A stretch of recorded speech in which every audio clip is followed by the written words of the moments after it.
Robinson Crusoé de Daniel Defoe. Chapitre 1. Robinson. En 1632, je naquis à York, d'une bonne famille, mais qui n'était point de ce pays. Mon père, originaire de Brême, établi premièrement à Hull, après avoir acquis de l'aisance et s'être retiré du commerce, était venu résider à York. Troisième fils de la famille, et n'ayant appris aucun métier, ma tête commença de bonne heure à se remplir de pensées vagabondes. Mon père, qui était un bon vieillard, m'avait donné toute la somme de savoir qu'en général on peut acquérir par l'éducation domestique et dans une école gratuite. Il voulait me faire avocat, mais son seul désir était d'aller sur mer, et cette inclination m'entraînait si résolument contre sa volonté et ses ordres, et malgré même toutes les prières et les sollicitations de ma mère et de mes parents, qu'il semblait qu'il y eût une fatalité dans cette propension naturelle vers un avenir de misère. Mon père, homme grave et sage, me donnait de sérieux et d'excellents conseils contre ce qu'il prévoyait être mon dessein. Un matin, il m'appela dans sa chambre, où il était retenu par la goutte, et me réprimanda chaleureusement à ce sujet. « Quelle autre raison as-tu, me dit-il, qu'un penchant aventureux pour abandonner la maison paternelle et ta patrie, où tu pourrais être poussé et où tu as l'assurance de faire ta fortune avec de l'application et de l'industrie et l'assurance d'une vie d'aisance et de plaisir. Ne pas te précipiter, me disait-il, au milieu des maux contre lesquels la nature et ta naissance semblent t'avoir prémuni. Tu n'es pas dans la nécessité d'aller chercher ton pain. Je te veux du bien. Je ferai tous mes efforts pour te placer parfaitement dans la position de la vie qu'en ce moment je te recommande. En un mot, j'accomplirai franchement mes bonnes promesses si tu voulais te fixer ici suivant mon souhait, mais je ne voudrais pas tremper dans tes infortunes en favorisant ton éloignement. N'as-tu pas l'exemple de ton frère aîné, auprès de qui j'usais autrefois des mêmes instances pour le dissuader d'aller à la guerre des Pays-Bas, instances qui ne purent l'emporter sur ses jeunes désirs, le poussant à se jeter dans l'armée où il trouva la mort. Je ne cesserai jamais de prier pour toi. Toutefois, j'oserais te prédire, si tu faisais ce coup de tête, que Dieu ne te bénirait point, et que dans l'avenir, manquant de toute assistance, tu aurais toute la latitude de réfléchir sur le mépris de mes conseils. » Je remarquai vers la dernière partie de ce discours, qui était véritablement prophétique, quoique je ne suppose pas que mon père en ait eu le sentiment. Je remarquai, dis-je, que des larmes coulaient abondamment sur sa face, surtout lorsqu'il me parla de la perte de mon frère, et qu'il était si ému en me prédisant que j'aurais tout le loisir de me repentir sans avoir personne pour m'assister, qu'il s'arrêta court, puis ajouta « J'ai le cœur trop plein, je ne saurais t'en dire davantage. » Je fus sincèrement touché de cette exhortation. Au reste, pouvait-il en être autrement? Je résolus donc de ne plus penser à aller au loin, mais à m'établir chez nous selon le désir de mon père. Hélas, en peu de jours tout cela s'évanouit, et bref, pour prévenir de nouvelles importunités paternelles, quelques semaines après je me déterminai à m'enfuir. Néanmoins je ne fis rien à la hâte comme m'y poussait ma première ardeur. Mais un jour que ma mère me parut un peu plus gaie que de coutume, je la pris à part et lui dis « Je suis tellement préoccupé du désir irrésistible de courir le monde que je ne pourrais rien embrasser avec assez de résolution pour y réussir. Mon père ferait mieux de me donner son consentement que de me placer dans la nécessité de passer outre. Maintenant je suis âgé de 18 ans, il est trop tard pour que j'entre apprenti dans le commerce ou clerc chez un procureur. Si je le faisais, je suis certain de ne pouvoir achever mon temps et avant mon engagement rempli de m'évader de chez mon maître pour m'embarquer.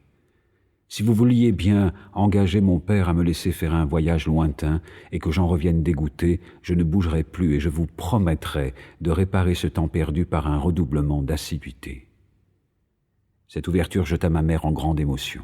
« Cela n'est pas proposable, me répondit-elle. Je me garderai bien d'en parler à ton père. Il connaît trop bien tes véritables intérêts pour donner son assentiment à une chose qui te serait si funeste. Je trouve étrange que tu puisses encore y songer après l'entretien que tu as eu avec lui et l'affabilité et les expressions tendres dont je sais qu'il a usé envers toi. En un mot, si tu veux absolument aller te perdre, je n'y vois point de remède, mais tu peux être assuré de n'obtenir jamais notre approbation. Pour ma part, je ne veux point mettre la main à l'œuvre de ta destruction. Et il ne sera jamais dit que ta mère se soit prêtée à une chose réprouvée par ton père. » Nonobstant ce refus, comme je l'appris dans la suite, Elle rapporta le tout à mon père qui, profondément affecté, lui dit en soupirant : « Ce garçon pourrait être heureux s'il voulait demeurer à la maison. Mais s'il va courir le monde, il sera la créature la plus misérable qui ait jamais été. Je n'y consentirai jamais. » Ce ne fut environ qu'1 an après ceci que je m'échappai. Un jour, me trouvant à Hull, où j'étais allé par hasard et sans aucun dessein prémédité, étant là, dis-je, un de mes compagnons prêt à se rendre par mer à Londres sur un vaisseau de son père me pressa de partir avec l'amorce ordinaire des marins, c'est-à-dire qu'il ne m'en coûterait rien pour ma traversée. Je ne consultais plus mes parents, je ne leur envoyais aucun message, mais leur laissant à la prendre comme ils pourraient, sans demander la bénédiction de Dieu ou de mon père, sans aucune considération des circonstances et des conséquences, malheureusement, Dieu sait. Le 1er septembre 1651, j'allais à bord du vaisseau chargé pour Londres. Jamais infortunes de jeunes aventuriers, je pense, ne commencèrent plus tôt et ne durèrent plus longtemps que les miennes. Comme le vaisseau sortait à peine de l'Humber, le vent s'éleva et les vagues s'enflèrent effroyablement.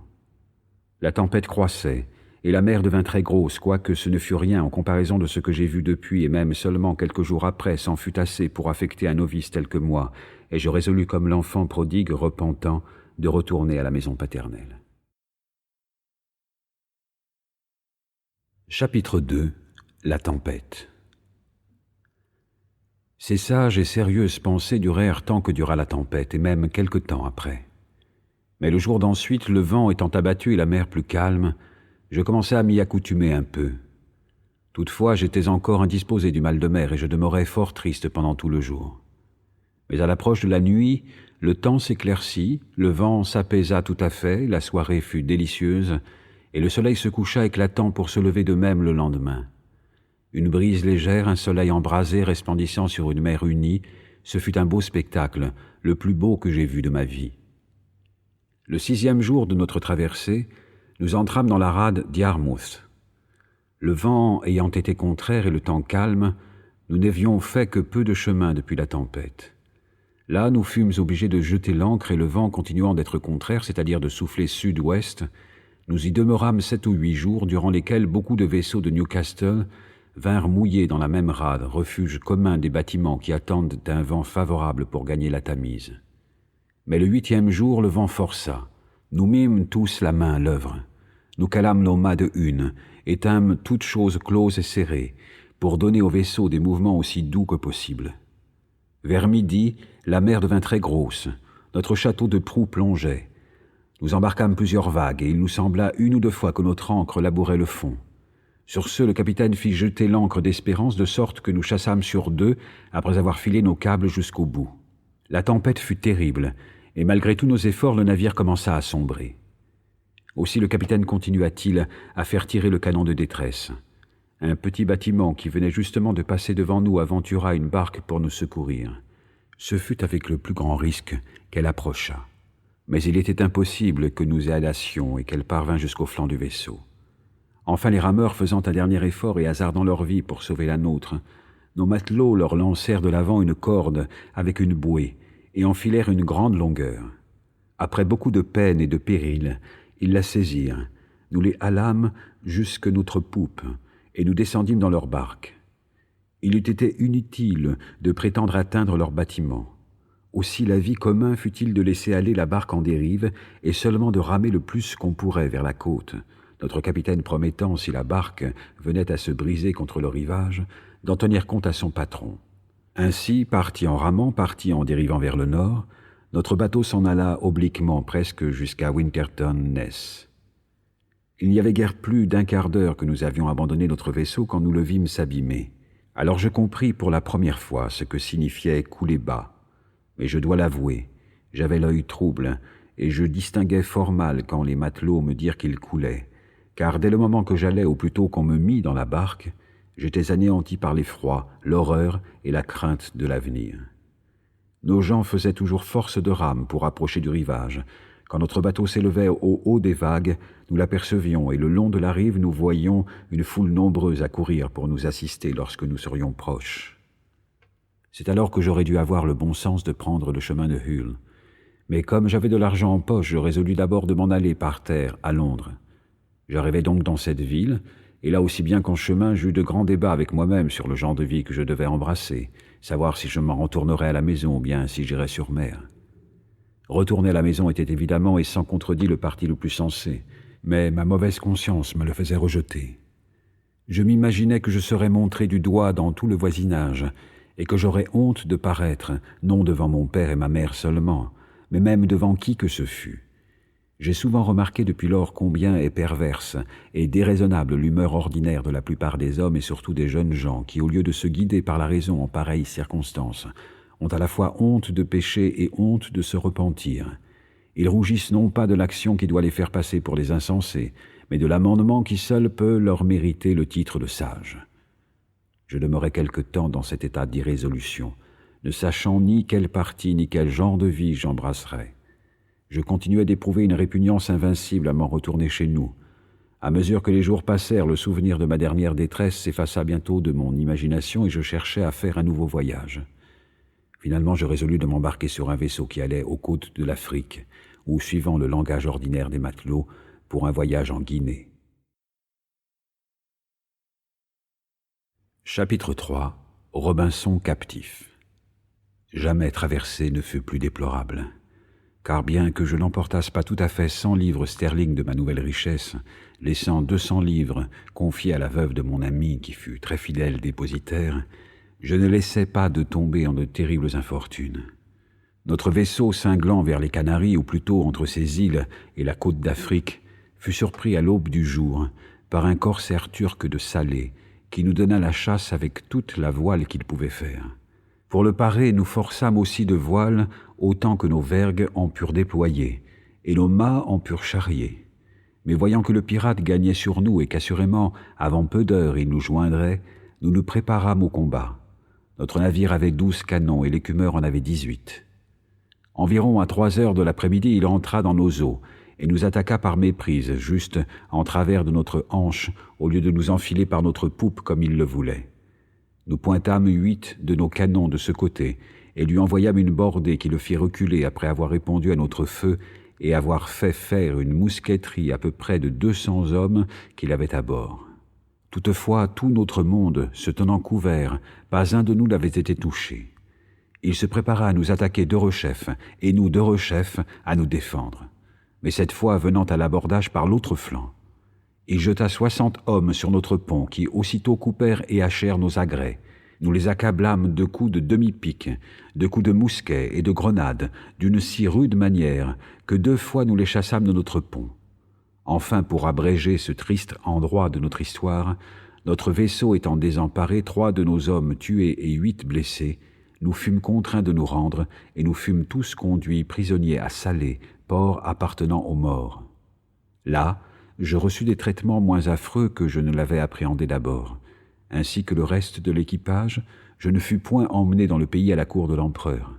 Le capitaine du corsaire me garda pour sa part de prise, et comme j'étais jeune, agile et à sa convenance, il me fit son esclave. Mon nouveau patron ou maître m'avait pris avec lui dans sa maison. J'espérais aussi qu'il me prendrait avec lui quand de nouveau il irait en mer, et que tôt ou tard, son sort serait d'être pris par un vaisseau de guerre espagnol ou portugais, et qu'alors je recouvrerais ma liberté. Mais cette espérance s'évanouit bientôt, car lorsqu'il retournait en course, il me laissait à terre pour soigner son petit jardin et faire à la maison la besogne ordinaire des esclaves. Et quand il revenait de sa croisière, il m'ordonnait de coucher dans sa cabine pour surveiller le navire. Là, je songeais sans cesse à mon évasion et aux moyens que je pourrais employer pour l'effectuer, mais je ne trouvais aucun expédient qui offrît la moindre probabilité, rien qui pût faire supposer ce projet raisonnable. Car je n'avais pas une seule personne à qui le communiquer, pour qu'elle s'embarquât avec moi. Ni compagnon d'esclavage, ni anglais, ni irlandais, ni écossais. De sorte que pendant 2 ans, quoique je me berçasse souvent de ce rêve, je n'entrevis néanmoins jamais la moindre chance favorable de le réaliser. Au bout de ce temps environ, il se présenta une circonstance singulière qui me remit en tête mon ancien projet de faire quelques tentatives pour recouvrer ma liberté.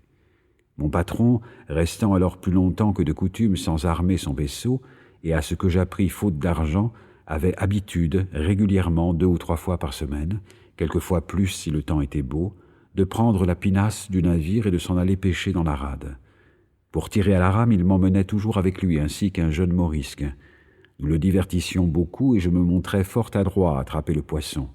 Si bien qu'il m'envoyait quelquefois avec un mort de ses parents appelé Ismaël, et le jeune garçon, le morisque, comme on l'appelait, pour lui pêcher un plat de poisson. Or, certains jours, mon maître forma le projet d'emmener en mer 2 ou 3 amis afin de pêcher et de se récréer. Dans cette vue, il me fit embarquer la veille des provisions extraordinaires et m'ordonna de tenir prêts 3 fusils avec du plomb et de la poudre. Je préparai toutes choses selon ses ordres, et le lendemain au matin, j'attendais dans la chaloupe, lavée et parée avec guidon et flamme au vent, pour la digne réception de ses hôtes, lorsqu'incontinent mon patron vint tout seul à bord et me dit que ses convives avaient remis la partie à cause de quelques affaires qui leur étaient survenues. Il m'enjoignit ensuite, suivant l'usage, d'aller sur ce bateau avec le mort et le jeune garçon pour pêcher quelques poissons, parce que ses amis devaient souper chez lui, me recommandant de revenir à la maison aussitôt que j'aurais fait une bonne capture. Je me mis en devoir d'obéir.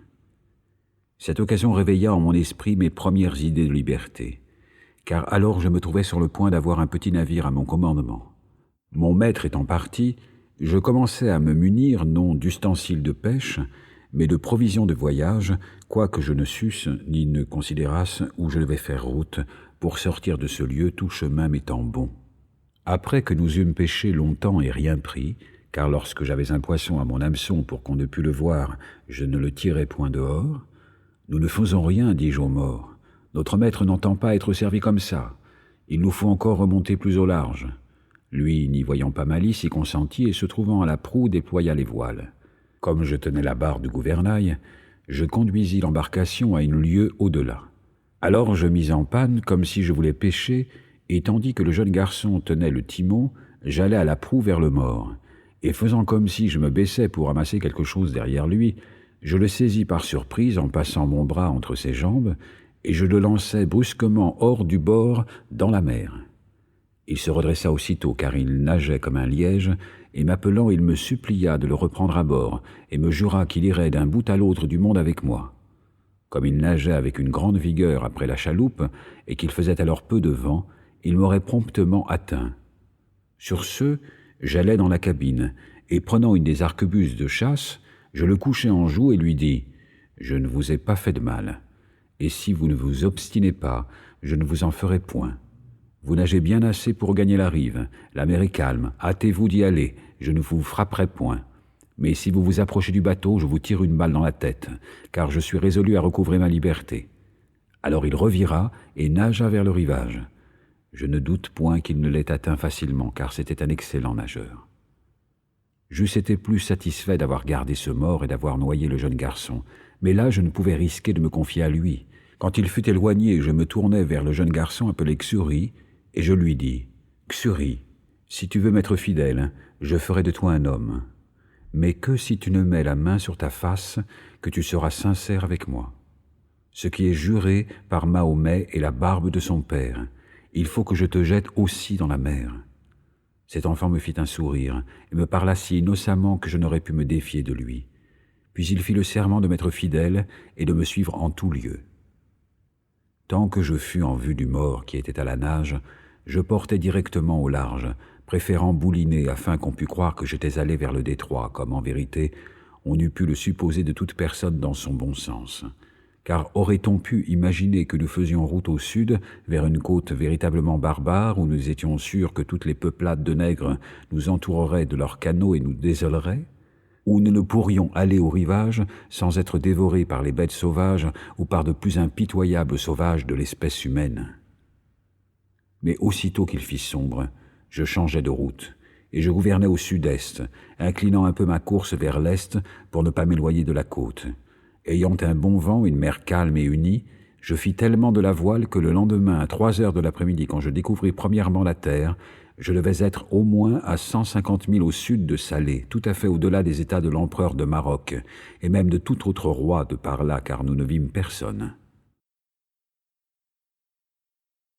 Chapitre 4. Première égade. Toutefois, la peur que j'avais des morts était si grande, et les appréhensions que j'avais de tomber entre leurs mains étaient si terribles, que je ne voulus ni ralentir, ni aller à terre, ni laisser tomber l'ancre. Le vent continuant à être favorable, Je naviguai ainsi 5 jours durant, mais lorsqu'il eut tourné au sud, je conclus que si quelque vaisseau était en chasse après moi, il devait alors se retirer. Aussi hasardai-je d'atterrir et mouillai-je l'ancre à l'embouchure d'une petite rivière, je ne sais laquelle, je ne sais où, ni quelle latitude, quelle contrée ou quelle nation. Je n'y vis pas, ni ne désirais point y voir aucun homme. La chose importante dont j'avais besoin, c'était de l'eau fraîche. Ainsi nous emplîmes nos jarres, nous nous régalâmes du lièvre que nous avions tué, et nous nous préparâmes à reprendre notre route sans avoir découvert un vestige humain dans cette portion de la contrée. Je savais très bien que les îles Canaries et les îles du Cap-Vert n'étaient pas éloignées, mais comme je n'avais pas d'instrument pour prendre hauteur et connaître la latitude où nous étions, et ne sachant pas exactement, ou au moins ne me rappelant pas dans quelle latitude elles étaient elles-mêmes situées, je ne savais où les chercher, ni quand il faudrait, de leur côté, porter le cap au large. Sans cela, j'aurais pu aisément trouver une de ces îles. En tenant le long de la côte jusqu'à ce que j'arrivasse à la partie où trafiquent les Anglais, mon espoir était de rencontrer en opération habituelle de commerce quelqu'un de leur vaisseau qui nous secourrait et nous prendrait à bord. Suivant mon calcul le plus exact, le lieu où j'étais alors doit être cette contrée s'étendant entre les possessions de l'empereur du Maroc et la Nigricie, contrée inculte, peuplée seulement par les bêtes féroces, les nègres l'ayant abandonnée et s'étant retirés plus au midi de peur des morts, et les morts dédaignant de l'habiter à cause de sa stérilité. Mais au fait, les uns et les autres y ont renoncé parce qu'elle est le repère d'une quantité prodigieuse de tigres, de lions, de léopards et d'autres farouches créatures. Aussi ne sert-elle aux morts que pour leur chasse, où ils vont, comme une armée, 2 ou 3 000 hommes à la fois. Véritablement, durant près de 100 milles de suite sur cette côte, nous ne vîmes pendant le jour qu'un pays agreste et désert, et n'entendîmes pendant la nuit que les hurlements et les rugissements des bêtes sauvages. 1 ou 2 fois dans la journée, je crus apercevoir le pic de Ténérife, qui est la haute cime du mont Ténérife dans les Canaries, et j'eus grande envie de m'aventurer au large dans l'espoir de l'atteindre. Mais l'ayant essayé 2 fois, je fus repoussé par les vents contraires, et comme aussi la mer était trop grosse pour mon petit vaisseau, je résolus de continuer mon premier dessein de côtoyer le rivage. Après cette halte, nous naviguâmes continuellement vers le sud pendant 10 ou 10 jours, usant avec parcimonie de nos provisions, qui commençaient à diminuer beaucoup. Nous espérons que vous avez apprécié cet aperçu. Pour continuer à écouter ce livre audio sur Google Play Livres, utilisez le lien dans la description de la vidéo.